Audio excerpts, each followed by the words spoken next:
bu dee yéen ak ñuy dégg rek ngeen ñu def signe comme ça ñu xam ne yéen ak ñuy dégg voilà merci.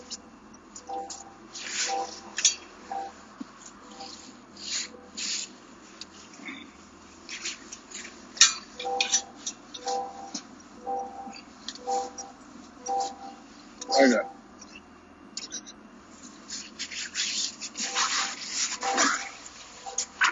I don't know what you were doing. What are you about to do? I was going to hold for you. No, I was sitting straight. I was taking off the jacket. Voilà, donc sama waa ji laa àndal sama lieutenant wala colonel ban la ci sawaay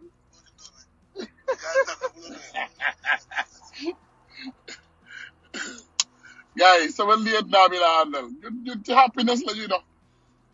ñu ngi jëm nii nag Washington xam naa ñu bari ci yéen dinañu ne waaw ñii moom fu ñuy xëy suba tel si waaw dañu am rendez-vous ak Sénat bi tey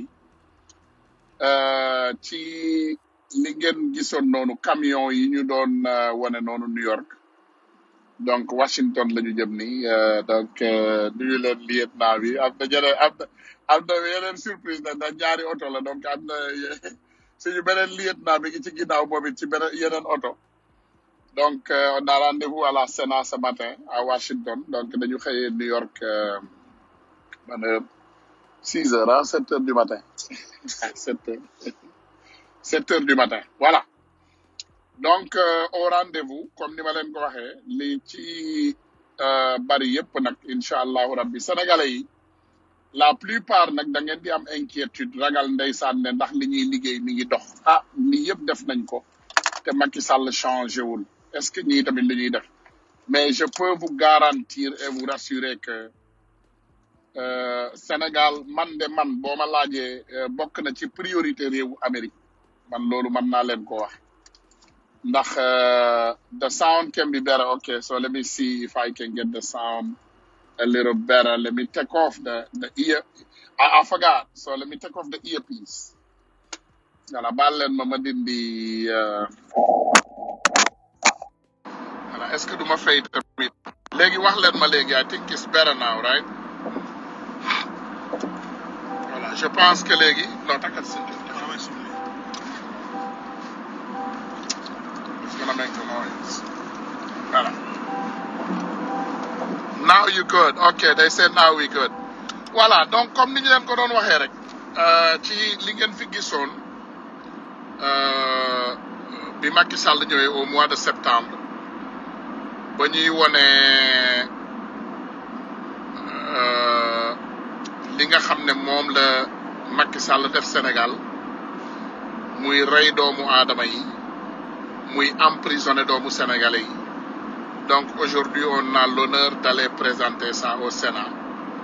comme ni ngeen ko xamee toujours yàlla dafa def moom comme boo nekkee ci réewu yoon moom lépp lu la metti rek da nga koy adressé donc je peux vous rassurer que vous aurez aujourd'hui la victoire la plus éclatante que vous vous attendez li ngeen doon xaar lu bari daanaka lu bari dina sorti tey incha allahu rabbi waaw donc dinañu dem et on va vous représenter dignement et incha allahu rabbi xoolal yàlla li muy def rek ñun Macky Sall saa bu ñu ñaanee benn gâteau rek mu jox ñu fukk ak ñaar ndax gis ngeen tey daanaka xawoon naa am tuuti jeexi jaaxa bu ma nee jeexi jaaxa xawoon nañu am tuuti jafe-jafe parce que on se disait que ak ñaawte fi Macky Sall def yëpp mi ngi bàyyi ay nit donc cela allait un peu nuire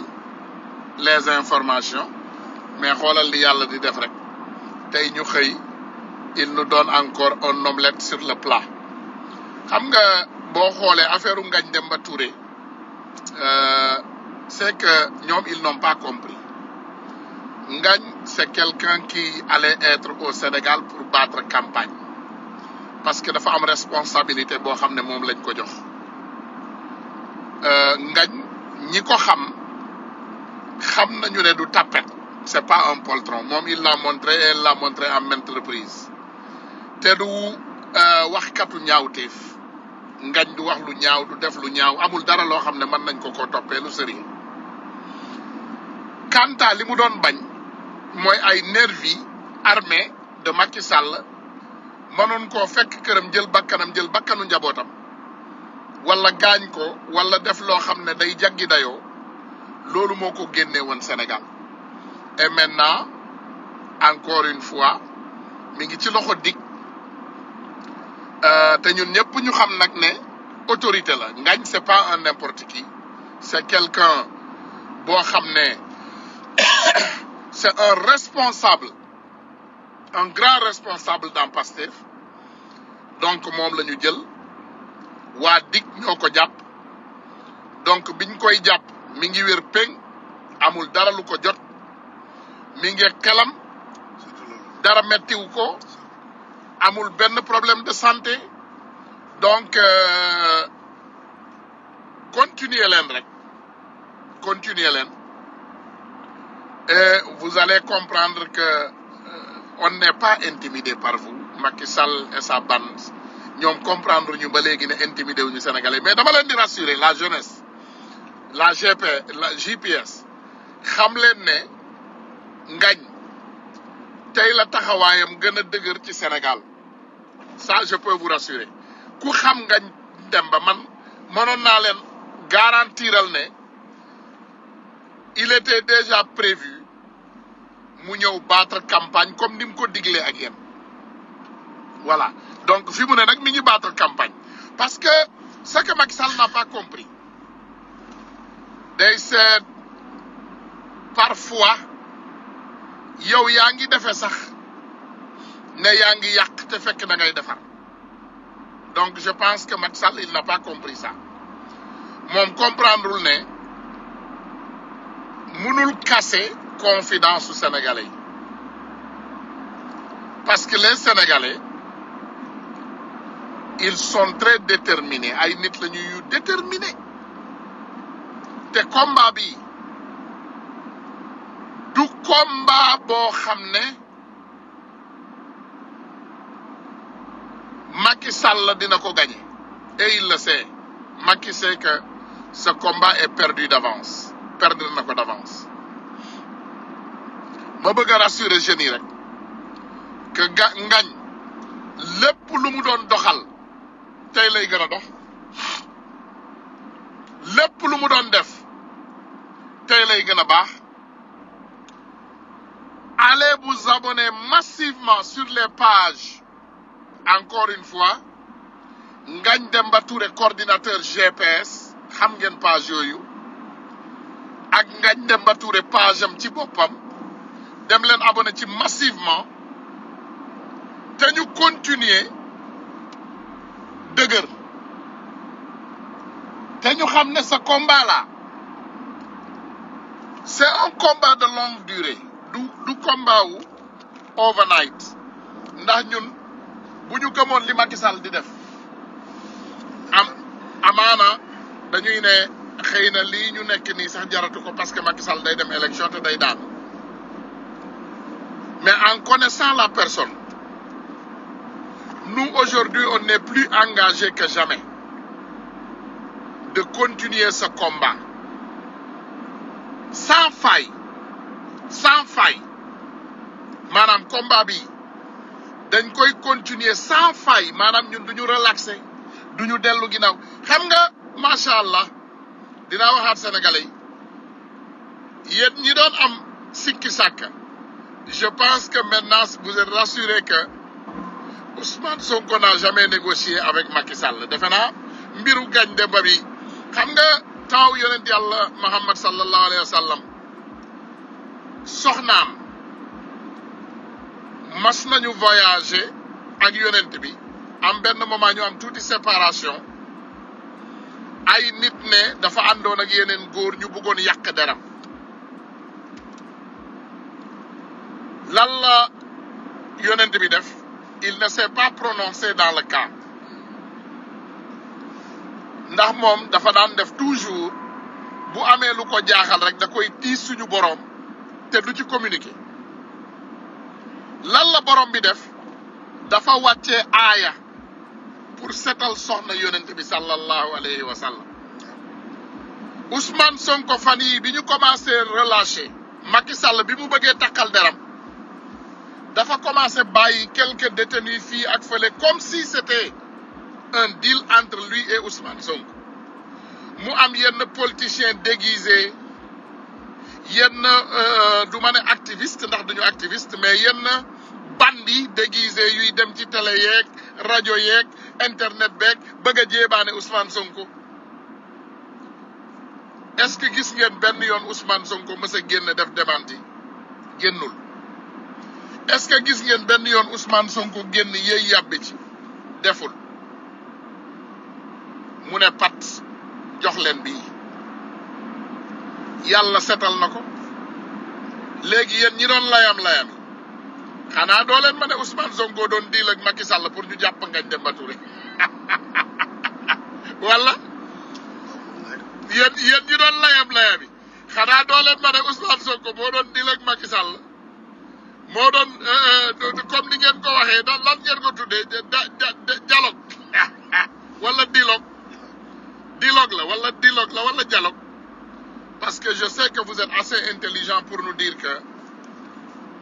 Ousmane Sonko ak Macky Sall mënuñu am communication c'est pas possible. waxoon nañ leen ko ñun moom ñëwoon nañu rek waslu ci àq mais je pense que lépp lu ci lëndëmoon ci nit ci xelu nit leer na léegi. kan ci yéen moo mën a ñëw taxaw tey nañu Macky Sall ak Ousmane Sonko dañu doon wax waa ji Sall Khalifa Sall mi ko doon wax sax mi ko doon utiliser pour arme de guerre pour campagne bi pour am ci ndam sax dellu na ginnaaw fi mu ne. Macky Sall kenn mënta ànd ak moom ku ànd ak moom mu ruus loolu wax nañ leen loolu. nous on connaît Macky Sall ñun ñiy xeex sans faille ñun ñiy xeex sans arrêt ñun ñiy continuer sans bàyyi sans relaxer ñun xam nañu kan mooy Macky Sall. xëy na yan la Macky Sall ump mais ñun Macky Sall umpuñu ñun Macky Sall musuñoo ump. Macky Sall musul ump dara ci ñun waaye mën nañ leen rassurer ne incha allahu rabbi ñu ngi dem te ñu bëgg sénégalais yi ngeen ñaanal ñu ndax ñu ngi dem am rendez-vous ak Sénat bi comme niñ leen ko promettre woon te incha allahu rabbi fas nañu yéene lépp luñ fa jëlee dinañ leen ci yëgle dinañ leen ko yëgal maanaam ma jox la nga sànni ay kàddu bismillah mooy tur bul coupé voilà. waaw asalaamaaleykum les internautes ñoo ngi leen di nuyu bu baax j'ai pas grand chose à dire ndax grand bi wax na lépp ñoo ngi ci yoon bi di dem wuyu invitation sénateur yi comme ni mu ko waxee encore les Américains dañuy intéressé au Sénégal pays africains yu bëri américains intéressé wuñu mais Sénégal surtout boo xoolee même seen ambassade bi fa nekk da ngay gis ni cër biñ ko jox joxuñu ko yeneen ambassades yi nekk ci biir Afrique base militaire yi am nekk Sénégal yu nekk base militaire américaine yu nekk Afrique bu Sénégal moo ëpp solo moo ëpp sax nombre de militaires yu fa nekk que yeneen états yi donc du coup dëkk la boo Sénégal nekk na dëkk boo xamante ne intéressé na américains yi même géographiquement su ngeen xoolee la position géographique du Sénégal nekk na lu intéressé américains yi je pense que am na benn île bu nekk côté Dakar ñu koy yaakaar naa île des Serpents su ma jumlee île boobu boo fa taxawee tu as accès presque au monde entier en termes de stratégie militaire donc les Américains Sénégal daf leen intéressé suñu sañoon nag duñ dem di leen dugal si suñu Dakar ndax dëkk bu nekk état bu réew mu pays bu nekk yaa war a gérer sa bopp yaa war a gérer ses problèmes internes mais comme ñun kuñ ko sekkal ab baadoola la Sénégal amul lu mu joxul Macky Sall depuis jàngam ba niñ ko def ba ay directeur ba ay ministre nangam ba président amul dara loo xam ne Sénégal defalu ko Macky Sall jabaram ay doomam ak i mbokkam boole ci mu luubal alal bu dul jeex boole ci rey na ay sénégalais yi dul jeex yéen a ngi gis fan yi comme ni ko grand bi waxee muy libéré ay 1800 détenus politiques. non 500 la. 500 la libéré ngu quoi mais li mu tëj environ 1800 la. voilà donc mu ngi ci procédure tëj libération yi mais ba léegi boo leen xoolee bu baax da ngay gis ni Macky Sall amul benn intention wu génn bàyyi ñoog suñu réew comme demee na noonu nag ñun tamit kenn ku ci nekk lu nga mën moom ngay def ñun en tout cas zéro découragement tant que moom bàyyiwul ñun duñu bàyyi ndax Sénégal santul Sall santul Gassama santul Tunkara Sénégal ñun ñëpp ñoo ko bokk donc ab doomu aadama du fi jógee du ñëw taxaw suñu kaw bëgg ñu jaay ni que moom Sénégal loolu du fi amee li mu ko jaral téeméeri junni yoon jaral nañu ko te yàlla mu ngi ñuy jàppale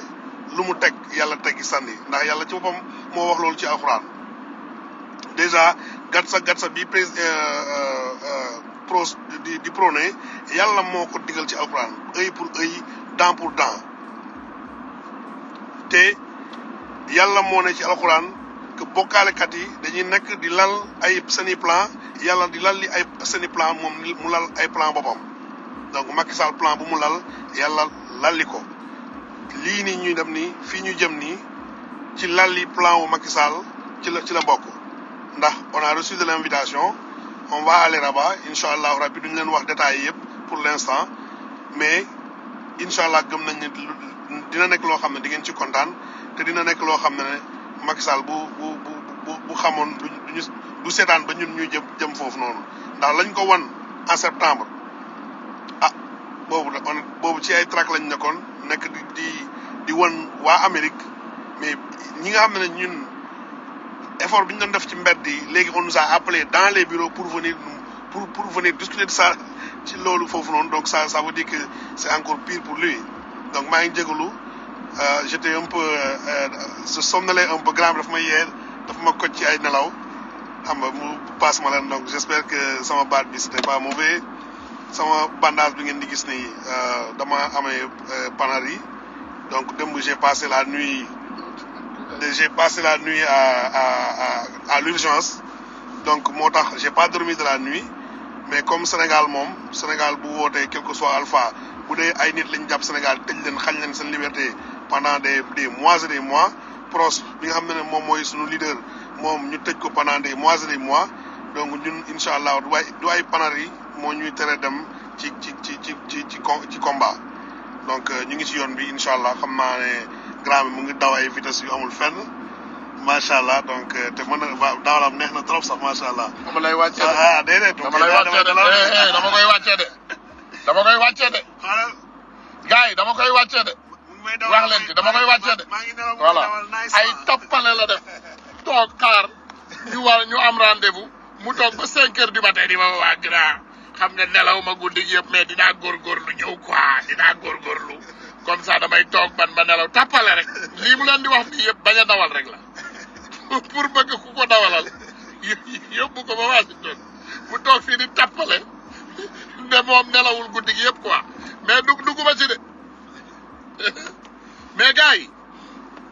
voilà c'est comme je vous disais comme ni ma leen doon waxee tout à l'heure rek da ngeen di xam ne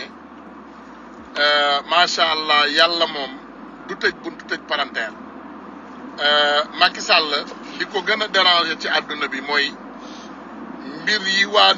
au niveau international liñ koy xamal bëggul ku ko xamal waaye fi mu ne Macky Sall man mën naa leen ne ku solul yére sax Macky Sall suturaam moo gën a xaweeku kooku voilà donc dama bëgg rek seen xol sedd incha allahu rabbi seen frères yi dinañ leen dem représenter waat dignement comme niñ ko defee xam nga septembre nag ak loo leen mën a wax seen xol seddoon na septembre dafa def effet xam nga li gën a traumatiser Macky Sall ci àdduna bi mooy l'effet de septembre léegi nag l'effet de septembre tey yàlla dafa def dañ ko imprimer def ko ci ay dossier di dem ak moom teg ko ci loxo Sénat bi ci boppam donc Sénat bi dinañu xam paquetage bi Rebeuss dinañu déglu témoignage yu jeunes yi génn Rebeuss dinañu xam li xew Sénégal dinañu xam li ñuy def suñu ay jigéen dinañu xam borom mayo bi nga xam ne Aïssata Tall Sall laaj nañ ko démb ne ko borom mayo bi ñu dóoroon mu ne yëgu ko Sénat bi dina ko yëg donc vous serez content je vous promets que tey vous serez satisfait on va dans les grands bureaux des États-Unis pour montrer pour décortiquer ce qu'on avait fait au mois de septembre loolu la ñu bëgg ngeen xam seen xol dina sedd guy tey lépp lu leen naqari woon dinañ leen ko fajal tey lépp loo leen jooy tey dinañu fomp seen rongoñ voilà yéen ne vous en faites pas comme niñ leen ko waxee toujours je vous promets que tey seen xol dina sedd parce que ñoom en fait seen yéene moo doon ñu continuer noot Sénégalais yi continuer def ñaawteef continuer fen àdduna bi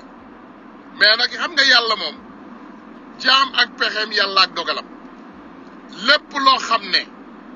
ñoom fexe woon nañ ko seen pexe yàqu na xam naa nag gars yu bari dañu ne mais grand bi li mu sol nii nag lii dama ko sol pour dawal bi yomb xam nga booy voyager voyage bu xaw a gudd moo tax ma xaw a sol yëre yu kii voilà pour ma mën a dawal confortablement kii daf ma yàq dinaa ko wàccee léegi voilà pour ma mën a daw confortablement comprendre moo tax ma sol yëre bi moo tax ma sol yi mais du yii laay sol de 2 pièces laa leen defal 2 pièces Sénégal lu normal ñu ñawal ñu suñu tailleuru Sénégal yi seen man-man voilà ñu nit ñu sol seen 2 pièces li ngeen tuddee costume africain incha allahu rabbi dinañu dem sol suñu costume africain dugg ci biir wax ak américain yi pour ñu dégguñ voilà donc am na ku ne ah waaw am na ku ne écoutez Cheikh Omar Diagne on l'a très bien écouté ñun dara duñu raw ma ne sëñ bi xam leen ne ñun dara duñu raw on a très bien écouté Cheikh Omar Diagne très bien et il a très bien parlé wax nañu pour vous dire qu'on l'a écouté wax na ba ci 26 hectares 26 000 hectares yu Franck Timis yi pour ngeen xam ne déglu nañ ko pour rek ñu rassurer leen nag on l'a bien écouté donc on a très bien écouté Cheikh Omar Diagne on l'a très bien écouté voilà déglu nañ ko bu baax voilà sa waa ji nee na du nee na dafa sonn léegi mi ngi laaj pour ñu jox ko kaddu ma jox ko kaddu wala non va dormir gars yi nee nañu non ils n'ont pas besoin d'entendre ta voix gars yi est-ce que waa ji bëgg ngeen dégg dara ci moom Sonko mooy Diomaye loolu du débat gars yi Macky Sall dafa perturbé ndax kuy dem jàpp koo xam ne wax dëgg yàlla booy jàpp sax yow boo bëggee wane sa man-man da ngay jàpp ñi nga xam ne yaakaar nga ne man nga leen jàpp ñun yow boo bëggee wane sa man-man viens nous chercher nous jàpp ñu wala kenn gëmul Macky Sall je vais vous dire Macky Sall il n'est pas crédible il n'a plus de crédibilité à travers le monde xaar leen ma jox leen suñu frère bi moom it mu sànni ay kàddu si waaw merci beaucoup pour m'avoir autorisé les internautes pour ma ñëwaat en fait je voulais juste accentuer ci li grand bi doon wax sànq en septembre ñun on avait collecté toutes les informations nécessaires moo xam en photo la wala moo xam en vidéo la ñaawteef yu Macky Sall jotoon a def foofu au Sénégal pendant les manifestations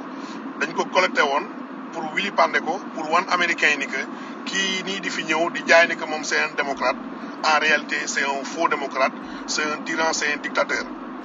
et alhamdulilah loolu ça a bien marché résultat bi gis ngeen ko mais cette fois-ci loolu noonu ñu doon def ñoom ñoo ñu woo pour ñu andi leen ko woon sax xam nga loolu dafa manqué woon sax mais ñoom fi mu toll nii ñoom ñoo ñu woo pour ñu ñëw faram fàcceel leen loolu te biñ ñuy woo yàlla def na ni ci diggante bi manifestation amaat na fi ba Macky Sall reyaat fi ay nit yooyu yëpp am nañ ko ci diggante bi ñi mi nga xam ne ñoom la jiiñoon ne ay terroristes lañ ba ñu tëj leen xanaa kay ay terroriste boo leen jàppee doo leen bàyyi noonu encore bàyyi leen ñu dellu ci biir dëkk bi di leen ñu dox fu nekk ci biir dëkk bi wala ay terroriste doo nekk di leen libéré seen i mbokk bundu rëbës fees dal di accueillir ay terroriste c'est archi faux ba pare terroriste yooyu ñu def leen ay interview ñuy wax ni que dañ leen torturer maltraiter leen ba pare ay policiers di sàcc seen i xaalis donc on a encore plus de preuves contre Macky Sall et son régime plus de preuves contre ces voleurs et ces bandits preuves yoo xam ne ñun bii pas du ñun ñoo daj coono pour dem di leen ko jéem a wan ñoom ñooñu woo ne la ñu andi leen ñu ko donc foofu lañ jëm loolu laa bëggoon insister pour wax ni que cette fois-ci de wax dëgg yàlla c'est les Américains eux-mêmes qui veulent voir exactement ce que Macky Sall est en train de faire au Sénégal donc ñu ngi ci yoon bi bu soobee yàlla ñun on a toutes les preuves nécessaires te on a l'énergie on a la passion on a l'amour du Sénégal bu ñu mën a permettre ñu toog et on a bon du ma dugg sax ci yenn détails mais en tout cas on a les bagages nécessaires pour pouvoir montrer aux Américains en détail ce que Macky Sall est en train de faire ak li muy gëmloo l'extérieur te incha allahu Macky Sall moom mu neex ko mu naqari ko dinañu bàyyil Sénégal moom avec ces petits pions qu'il veut muy yu ma nekk di manipuler pour mettre leen au Sénégal adduna bi gis ngeen on est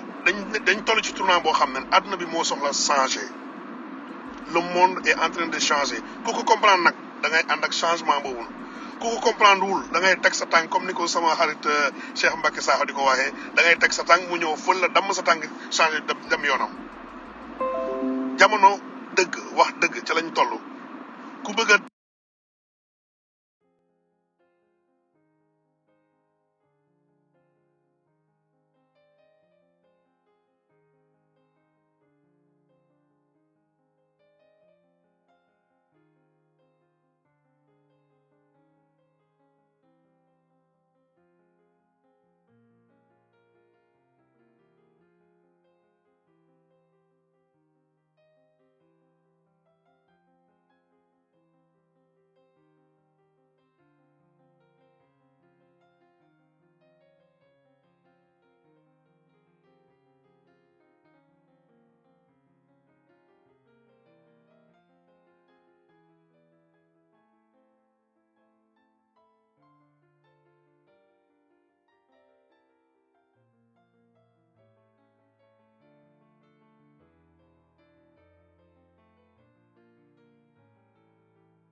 ci sa noflaay da ngay nekk ci dëgg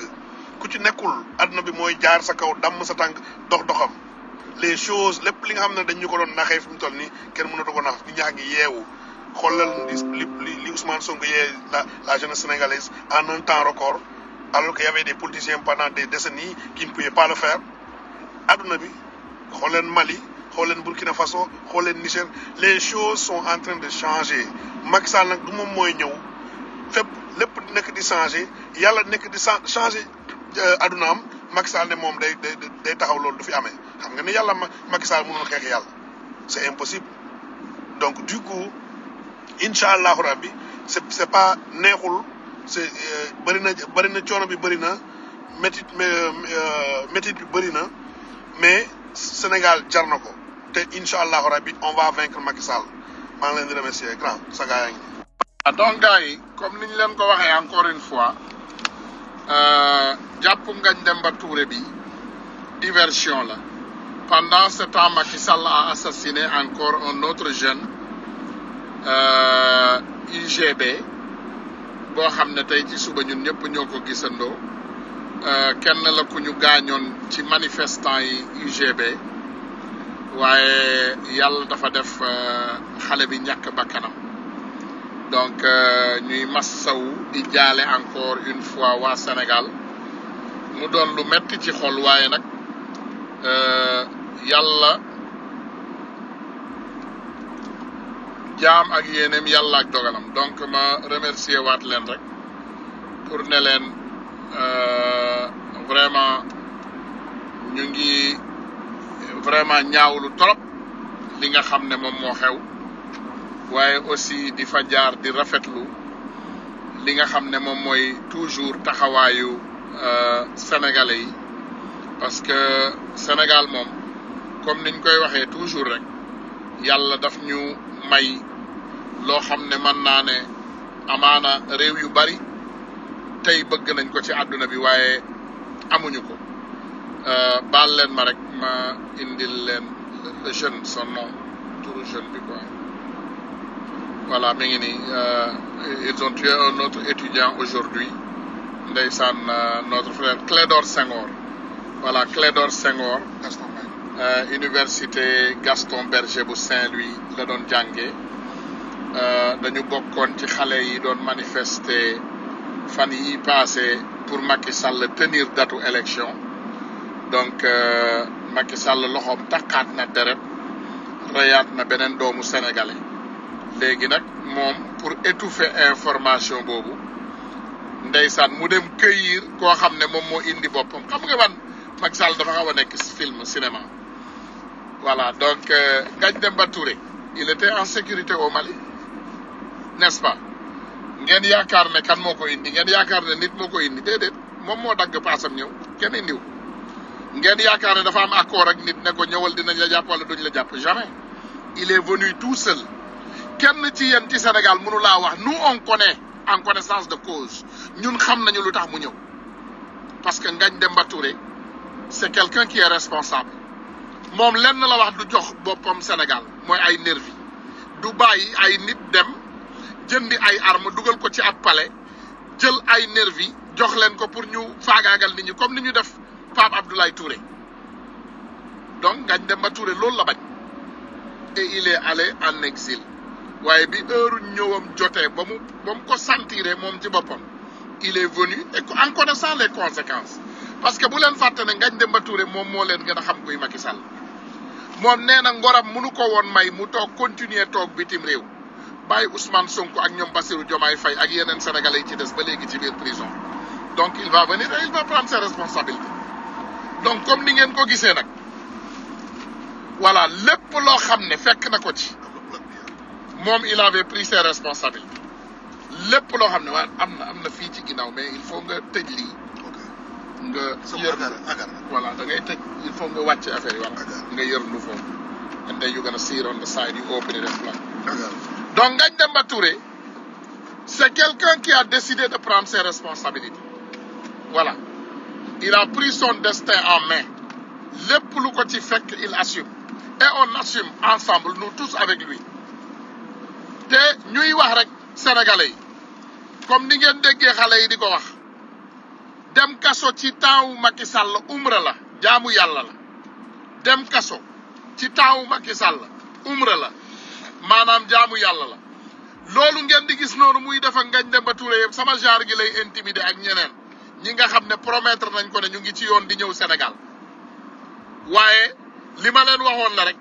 ñu ngi dem ci meeting bi incha allahu rabbi ne fermez pas les portes parce que tout est possible nag damay bañ nag Sénégal ma jékki-jékki dagg billet rek ñu bari ci yéen ngeen xam mais ne vous en faites pas tout c'est réglé incha allahu rabbi lépp dina baax lépp dina jaar yoon parce que Macky Sall moomul réew mi il faut yéen ngeen xam loolu il faut ñun ñu xamal Macky Sall ne moomul réew mi suñu détail waxtaan yi on va pas y venir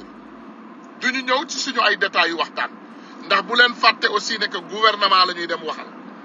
te c'est le gouvernement le plus puissant au monde aujourd'hui world number one power donc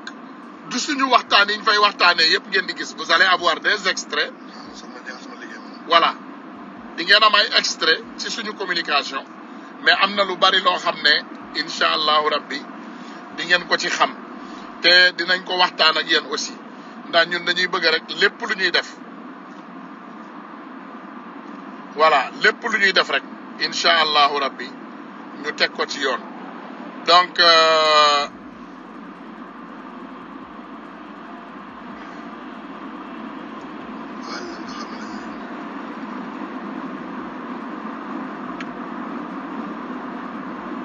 ah non mu ne non sérieux arrêtez encore.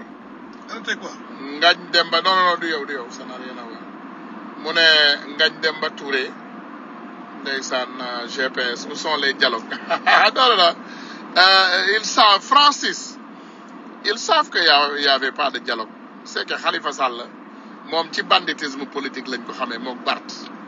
voilà c'est le deal c'est toujours dans le deal de Macky. Et comme on vous l'avait dit hier, Macky n'a pas d'intention à organiser des élections au Sénégal. Macky amul bobu intention. Macky, il voulait assassiner Amadou Ba à la Alassane Ouattara. Et quand on a alerté, Amadou Ba a pris ses responsabilités. Comme il n'a pas voulu l'assassiner, maintenant il veut l'éliminer. Nenañu len Macky mi ngi ci plan wu machiavélique bo xamné il a décidé qu'il va essayer d'arrêter des juges ci ay fen en utilisant Bassirou Gueye, encore comme vous le connaissez, Igor, et ils vont créer des faux audios, des faux vidéos, ils vont marcher dans tout ça. ñoom ci loolu la ñuy dox ils vont continuer leur magouille mais bu leen fàtte ne y avait une communication de Cheikh Anta Diop am na sama xarit bu ma ko fàttali ci suba jarul ma ci yegg xam ngeen waa ji bi mu ñëwee lim ñu wax li Cheikh Anta Diop waxoon ci njiit buy ñëw ci Sénégal te du déglu population et aussi ndeysaan le leader charismatique Ousmane Sonko vous avez dit dans une de ses communications ne waa ji ndeysaan daf ko tiital ne il va finir comme Samuel Doe parce que c'est quelqu'un qui ne va pas respecter sa population et cette population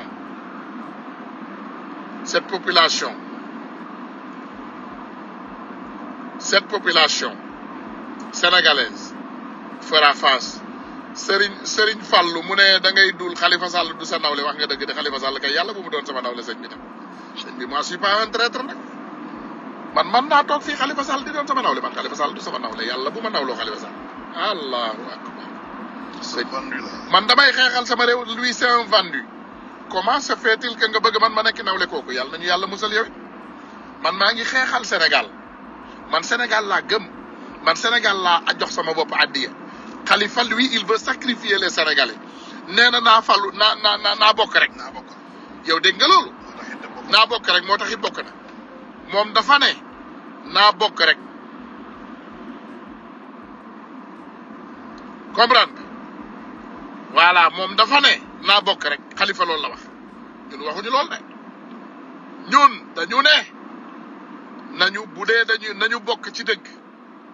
te ñun ñaanuñu Macky Sall pour Ousmane Sonko bokk fi mu ne nii na bàyyi noonu Sonko rek nañu indil Diomaye ñun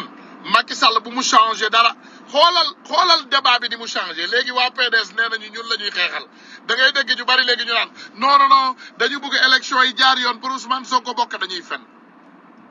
de gaay ku ragal Diomaye kooku dina ñeme Sonko dañuy fen ci ay deal la ñu nekk bu leen déglu bu leen déglu de déedéet ñun bëgguñu Sonko bokk Sonko bàyyi leen ko foofu na Diomaye ñëw rek ñun bëgguñu Sonko bokk ñun bëgguñu Sonko bokk déedéet ñun bëgguñu Sonko bokk bàyyi leen Sonko foofu ñun bëgguñu Sonko bokk. We do not want Sonko to be part of these elections. déedéet bëgguñu loolu mu ne Lamine Sane mu ne Khalifa ne